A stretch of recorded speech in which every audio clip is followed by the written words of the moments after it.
Welcome to my channel. In today's class, we will proceed with our next chapter. That is chapter 10. And the name of the chapter is conic section. So first of all, we need to understand what is conic section. देखो conic से आपको जो word आपको यहाँ पर मिलता है वो आपका वर्ड होता है cone. Conic का मतलब क्या होता है? cone.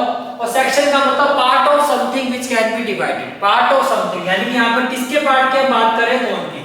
cone को अगर आप पार्ट्स को डिवाइड करोगे तो हमें क्या मिलेगा?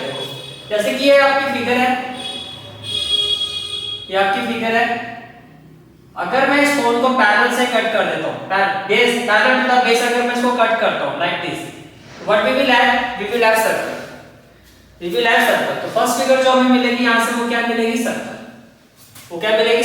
थोड़ा सा अगर आप इसको स्लांट में कट करोगे, तो आपको जो फिगर मिलेगी वो क्या होगा? इसी तरह से कॉनिक सेक्शन का मतलब इस कोन से डिफरेंट क्या फिगर हम इससे निकाल सकते हैं. तो एक फिगर क्या निकलेगी आपकी? सर्कल. दूसरी क्या होगी? एलिप्स. और इसमें से क्या निकलेगा? इसी तरह से अगर इसको आप डाइसेक्ट करोगे तो इसमें से और क्या कौन सी फिगर मिलेगी आपको? दैट इज पैराबोला और हाइपरबोला. तो कॉनिक सेक्शन में जो हम कंसेप्ट स्टडी करेंगे वो ये 4 कंसेप्ट है: circle, parabola, ellipse, hyperbola. Now, exercise 10.1. Exercise 10.1 का जो concept है that is circle and we all are familiar with circle. What is circle?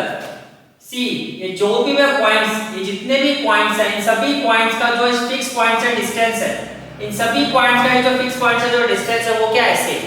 And that is circle.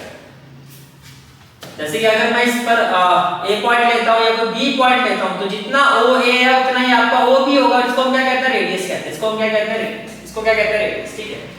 Centre of circle के coordinates हम मान लेते हैं A, B है और सर्कल जिस पॉइंट से पास हो रहा है इसको हम ले लेते हैं X, Y. समझ आ गया? हमने अज्यूम कर लिया कि ये जो सर्कल है वो किस पॉइंट से पास हो रहा है? पॉइंट B से. इसके आगे कोऑर्डिनेट एक जनरल पॉइंट है, यानी कि जो भी इस पे पॉइंट है वो जनरल पॉइंट जो है वो क्या होता है? वो x, y लिया जाता है.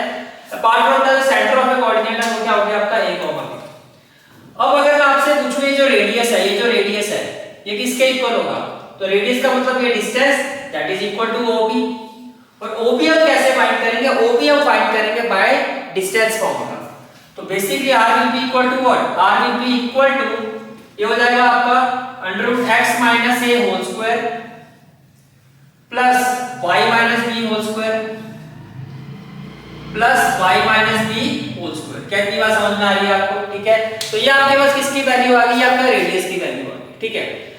अब देखो ये आपका क्या है? ये रैशनल नंबर और ये रैशनल नंबर है. डायरेक्टली तो हम इसको सॉल्व कर नहीं सकते, तो हम क्या करेंगे? Squaring both side. क्या करेंगे हम? Squaring both sides. तो जब आप स्क्वायरिंग बोथ साइड्स करोगे तो ये क्या हो जाएगा? r² and it will be equal to x - a whole square plus y - b whole square. x - a whole square plus y - b whole square. और यही आपकी स्टैंडर्ड इक्वेशन ऑफ सर्कल होती है. तो इक्वेशन ऑफ सर्कल का formula क्या होता है? Equation of circle is standard form of equation of circle is what? x - a whole square plus y - b whole square equal to r², where a and b are the coordinates of center of a circle and x and y the coordinates of the passing point. Is it clear? ठीक है. This is the standard form of equation of circle. तो ये आपका 11.1 का कोई ज्यादा बड़ा concept नहीं है. सर्कल आपको पता ही है क्या होता है. 11.1 में बेसिकली जो हमें पूछा जाएगा क्वेश्चन वो यही पूछा जाएगा, find the equation of circle. आपको एक ये पता होना चाहिए. दूसरी बात, सेंटर ऑफ ए सर्कल जो स्टैंडर्ड फॉर्म में हम लेते हैं उसके कोऑर्डिनेट्स क्या होते हैं? A, B. और पासिंग पॉइंट जो जनरल पॉइंट होता है सर्कल पर जो भी लाइज ऑन द सर्कल उसके कोऑर्डिनेट्स क्या होंगे? X, Y. इसको जब आप सॉल्व करोगे तो ये एक तरह की डेरिवेशन होगी कि इक्वेशन ऑफ सर्कल जो है किस तरह से x - a whole square plus y - b whole square equal to r² के इक्वल होगी. First question of exercise 10.1 is in each of the following exercise 1 to 5 find the equation of circle with. तो first part जो है आपका first part as per question आपको centre of a circle given है. Centre of a circle is 0,2. Centre of a circle is 0,2 और radius value of radius is 2. और हमें क्या फाइंड करना है? Equation of circle. देखो centre of a circle standard form में सेंटर ऑफ सर्कल क्या होता है आपका? A, B. स्टैंडर्ड फॉर्म में सेंटर ऑफ सर्कल क्या होता है a, b और रेडियस ऑफ सर्कल ये हो गया आपका r। हमें क्या फाइंड करना है, इक्वेशन ऑफ सर्कल। तो क्या होगा, we know that equation of circle is क्या होती है, x minus a whole square plus y minus b whole square equal to r square। अब देखो a क्या है आपका 0, which implies ये क्या हो जाएगा x minus 0 whole square, which implies x minus 0 whole square plus y minus 2 whole square equal to r square। r की जगह क्या आ जाएगा, 2 square आ जाएगा। जब आप इसको सॉल्व करोगे तो ये क्या हो जाएगा, x square plus a minus b whole square क्या हो जाएगा, a square plus b square minus 2ab that is 4y equal to क्या हो जाएगा, 4। तो देखो जब आप इसको सिंपलीफाई करोगे तो ये हो जाएगा x square plus y square plus 4 minus 4y equal to क्या हो जाएगा, 4। तो while simplifying this, what will be left, 4 and 4 will be cancel out, so final answer will be x square plus y square minus 4y equal to 0 and this is the final answer of this question। Is it clear? ठीक है।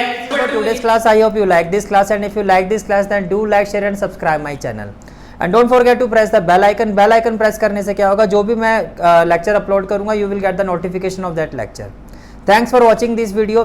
जहाँ तक आपके maths course की बात है, complete mathematics course की जो प्लेलिस्ट का लिंक है वो आपको डिस्क्रिप्शन सेक्शन में मिल जाएगा। So bye, take care and have a great day.